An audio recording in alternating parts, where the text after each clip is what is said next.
ओम गं गणपतये नमः।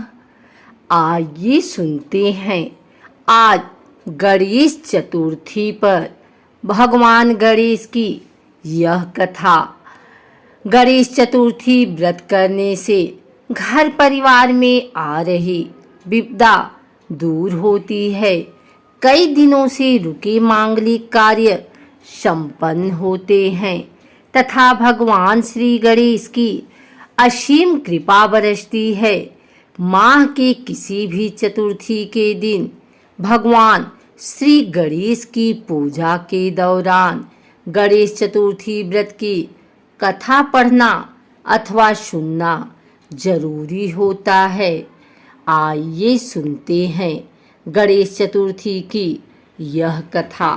पौराणिक एवं प्रचलित श्री गणेश कथा के अनुसार एक बार देवता कई विपदाओं में घिरे थे। तब वह मदद मांगने भगवान शिव के पास आए। उस समय शिव के साथ कार्तिकेय तथा गणेश जी भी बैठे थे।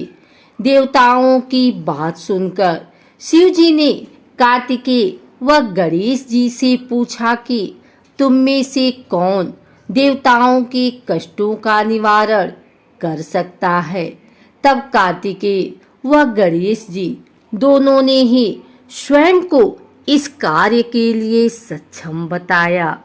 इस पर भगवान शिव ने दोनों की परीक्षा लेते हुए कहा कि तुम दोनों में से जो सबसे पहले पृथ्वी की परिक्रमा करके आएगा वही देवताओं की मदद करने जाएगा।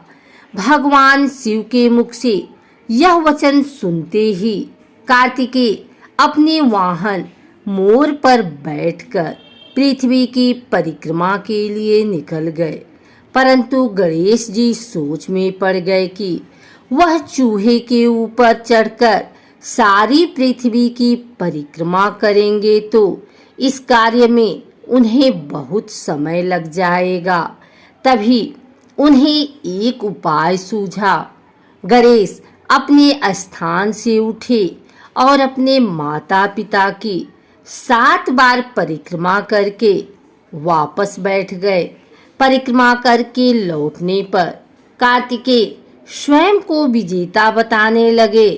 तब शिव जी ने श्री गणेश से पृथ्वी की परिक्रमा न करने का कारण पूछा। तब गणेश ने कहा, माता पिता के चरणों में ही समस्त लोक है।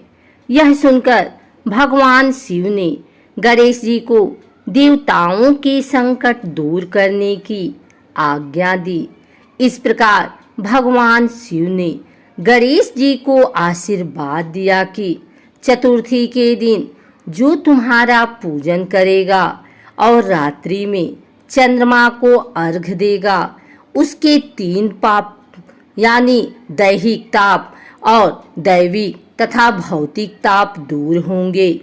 इस व्रत को करने से व्रतधारी के सभी तरह के दुख दूर होंगे और उसे जीवन के भौतिक सुखों की प्राप्ति होगी। चारों तरफ से मनुष्य की सुख समृद्धि बढ़ेगी। पुत्र पौत्रादि धन ऐश्वर्य की कमी नहीं रहेगी। एक समय की बात है, राजा हरिश्चंद्र के राज्य में एक कुम्हार था। वह मिट्टी के बर्तन बनाता था लेकिन वे कच्चे रह जाते थे। एक पुजारी की सलाह पर उसने इस समस्या को दूर करने के लिए एक छोटे बालक को मिट्टी के बर्तनों के साथ आवा में डाल दिया। उस दिन चतुर्थी का दिन था। उस बच्चे की माँ अपने बेटे के लिए परेशान थी। उसने गणेश जी से बेटे की कुशलता की प्रार्थना की। दूसरे दिन जब कुम्हार ने सुबह उठकर देखा तो आवा में उसके बर्तन तो पक गए थे लेकिन बच्चे का बाल बाका भी नहीं हुआ था। वह डर गया और राजा के दरबार में जाकर सारी घटना बताई। इसके बाद राजा ने उस बच्चे और उसकी माँ को बुलवाया तो माँ ने सभी तरह के विघ्न को दूर करने वाली गणेश चतुर्थी का वर्णन किया। इस घटना के बाद से महिलाएं संतान और परिवार के सौभाग्य के लिए गणेश चतुर्थी का व्रत करने लगी। एक समय की बात है, विष्णु भगवान का विवाह लक्ष्मी जी के साथ निश्चित हो गया। विवाह की तैयारी होने लगी। सभी देवताओं को निमंत्रण भेजे गए, परंतु गणेश जी को निमंत्रण नहीं दिया। कारण जो भी रहा हो, अब भगवान विष्णु की बारात जाने का समय आ गया। सभी देवता अपनी पत्नियों के साथ विवाह समारोह में आए। उन सब ने देखा कि गणेश जी कहीं दिखाई नहीं दे रहे हैं।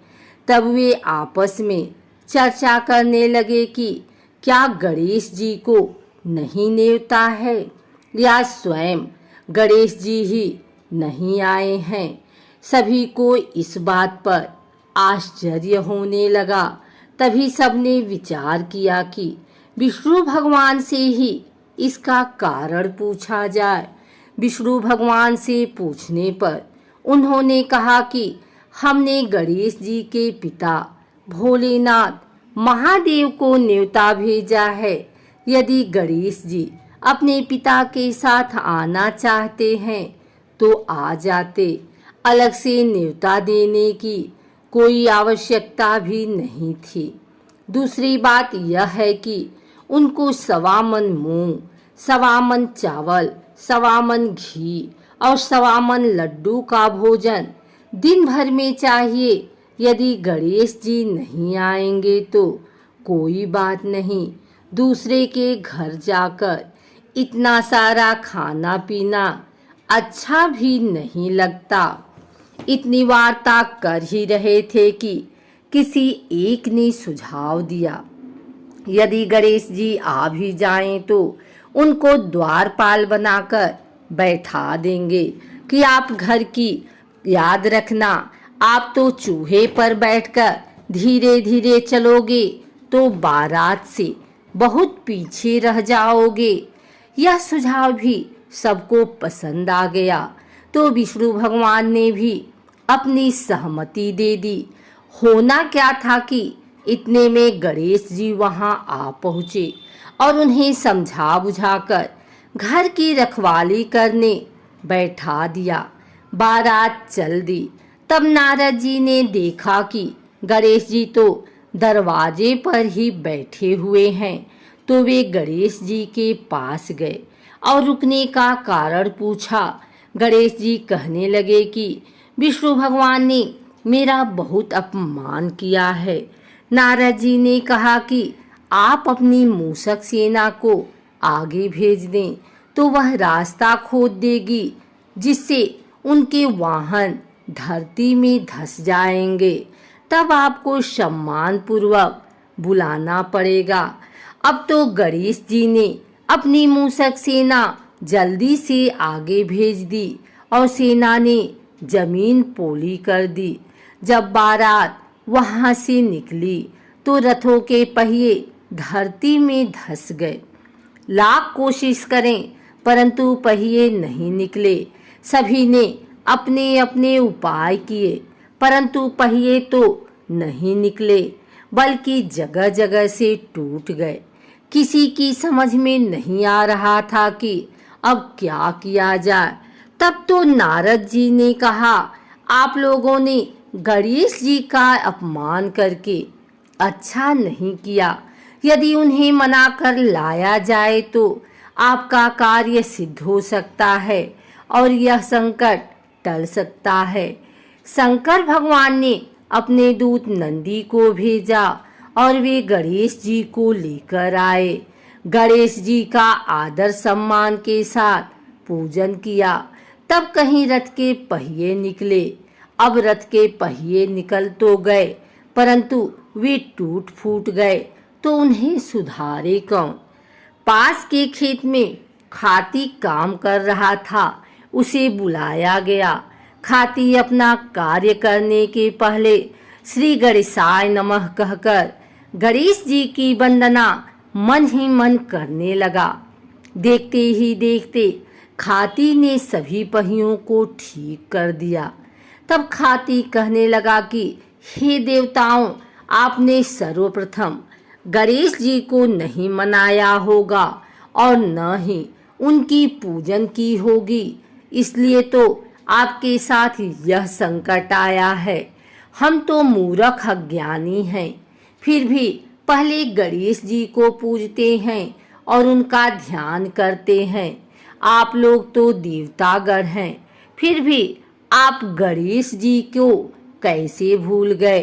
अब आप लोग भगवान श्री गणेश जी की जय बोलकर जाएं तो आपके सब काम बन जाएंगे और कोई संकट भी नहीं आएगा। ऐसा कहते हुए बारात वहां से चल दी और विष्णु भगवान का लक्ष्मी जी के साथ विवाह संपन्न करा के सभी सकुशल घर लौट आए। हे गणेश जी महाराज, आपने विष्णु को जैसा कारज सारियो ऐसो कारज सबको सिद्ध कर जो। बोलो गजानन भगवान की जय।